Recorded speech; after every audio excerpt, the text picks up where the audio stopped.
Hello all, thank you for tuning in and thank you for watching this video. This video is going to be my own little tribute and a video that I'm going to be making dedicated to the memory of John, better known as Retrokit to us on YouTube here, certainly in the small little corner of YouTube community that I'm involved in. John was sadly taken away from us and taken away from us far too soon.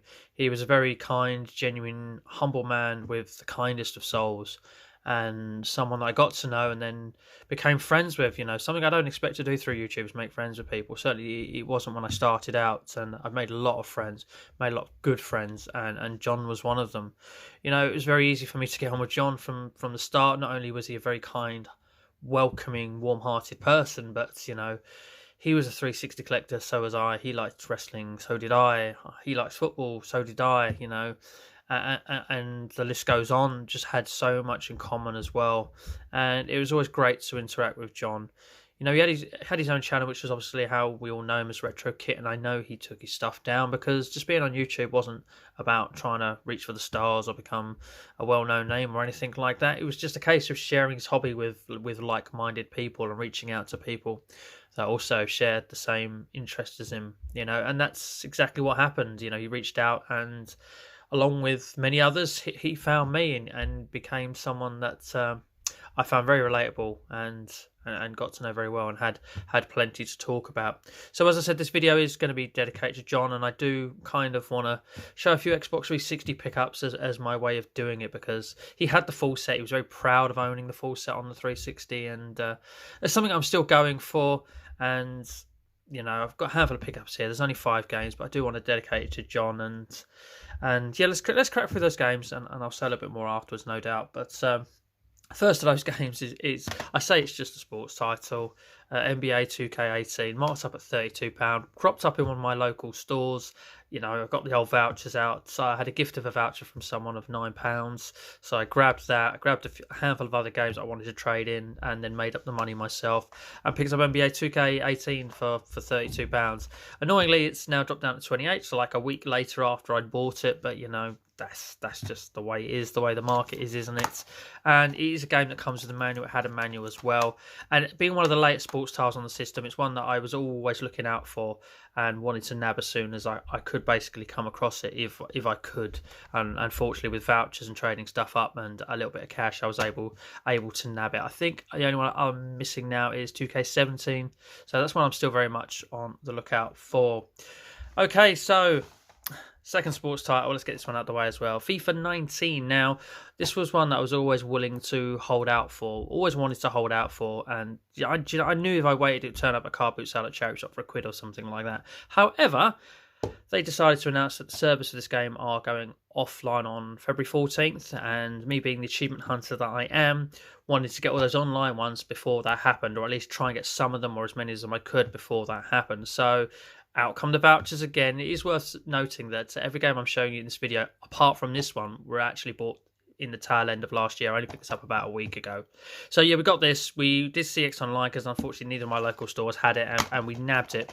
Turns out it does have some kind of manual in it, which I didn't actually expect it to have, being as it's such a late game on the system. Second last game made for the 360. So yeah, very surprised to that's got some kind of manual. So yeah, please pick that up, believe it or not. £40 plus £1.95 postage. I managed to get vouchers all the way up to being 55p short of affording the postage on top of getting this. So pleased to have it, and yeah, we'll certainly knock out some of the achievements on this, certainly the online ones, in no time at all. Now, the last 3 games were bought all together on a visit to CX before the end of the year, and it's one of those occasions where I went in there and I spotted a few cheapish games that I really wanted to get, because the way I see it, and I have said in the past, is that if a game costs £10 or less on the 360 and it's on the shelf and it has the manual inside it, I'm pretty much going to pick it up, because low value game, good price to pick it up, why not? So yeah, £2.50 for the Legend of Guardians, the Owls of Ga'Hoole. Is that how you pronounce that? God knows, who knows? So yeah, it was only £2.50, which is nothing at all. Definitely £2.50. I'm going to pick up a game I don't have, so that'll be interesting to try. Play as an owl, fly along, I suppose, do stuff, God knows. Anyway, yeah, so yeah, only £2.50. Slightly cheaper we got the other Superstars V8 game, Next Challenge. Yeah, Superstars V8 Next Challenge.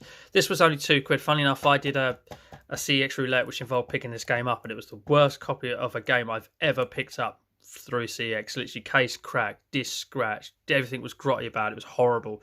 So I even took it back and got what was my pound bag, and now it's crept up to £2, but that's still nothing at all, isn't it? And like I said, it's it's got its manual, and it's been attacked by game at some point in its life because they've slapped a little sticker on the front there. So yep, so we nabbed that for only £2. And the last game has kind of an indirect link to John, actually, and I'll explain why, and that is this Hasbro Family Game Night, and this is Volume 1, of course, with manual as well. This is the second Hasbro Family Game Night that I have. I say, yeah, it is Volume 1, it says so there on the sticker. And I say the reason why it's got sort of an indirect link to John is because, obviously, just like myself as well, another keen interest that we had in common was achievement hunting. I think John kind of preferred achievement hunting on the Xbox 360 more than anything else, but he was certainly willing to get Gamerscore anywhere possible. But yeah, a lot of time we interacted about Xbox 360 Gamerscore and communicate with each other, and like he'd go, oh, can you rattle off some easy 1000G completions on the 360? I fancy completing one. And it's, yeah, sure, John, have you tried this, and I'd find one for him. Well, once upon a time, he said to me in a random conversation somewhere, oh, have you got this? I didn't at the time. And he says, oh, you want to play that? It's an easy 1000G completion.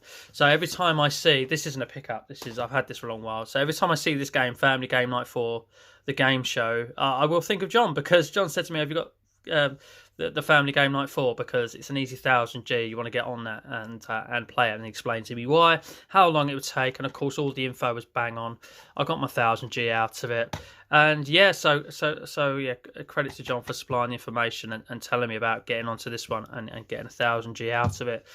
Yes, something I'll truly never forget, mate. I'll never forget you, full stop. Seriously, so as long as I live, I will make sure that I don't forget you, buddy, because, like I said, one of the kindest souls I ever met on YouTube. All so generous, so generous. Honestly, used to offer me stuff all the time, and I never took it. Because it was kind of, oh, John, that's too much, mate. And it really was. But he didn't care. He just wanted to make people happy. If you can make people happy, that's all that mattered to him. So he didn't care what he gave away and to who. If you can make someone happy, he would do it. And I never took it because it was too much. And sometimes it was like a picture of a load of games and I only needed one, and I said, John, honestly, mate, it's really not worth it, mate. It's not worth just sending one game out and spending the money on the postage. It's only a cheap game anyway. Don't worry, I'll pick it up. And he wouldn't have cared. He'd have happily paid a £5 to send you a £1 game if it made you happy, because that's the kind of guy he was. He would truly be missed. Honestly, he would truly be missed through anybody who ever got to know and meet him. My deepest condolences obviously go out to his direct family and his partner, and I wish them all well. I really do. From the bottom of my heart, I wish them all well. And obviously deepest condolences to anyone who got to know him, anyone that was his friend, because I think John just wanted to be everybody's friend. He was that kind of guy. He never saw the bad in anybody, saw the good in everybody, and just wanted to be everybody's friend. And yeah, I suppose there's do you know what, I'm gonna sign out now, because it's really getting to me here. I'm just going to sign out now and just say, thank you very much, John, for the memories, buddy. I got to meet him at the Birmingham Gaming Market in the queue outside and have a brief chat with him, and I wanted to have a really good chat with him inside, but unfortunately our paths never crossed before he left. And one day, mate, we'll meet again and we'll have that long chat. And I think the best way to sign out of this video, mate, is to say, it's all love. Peace, man.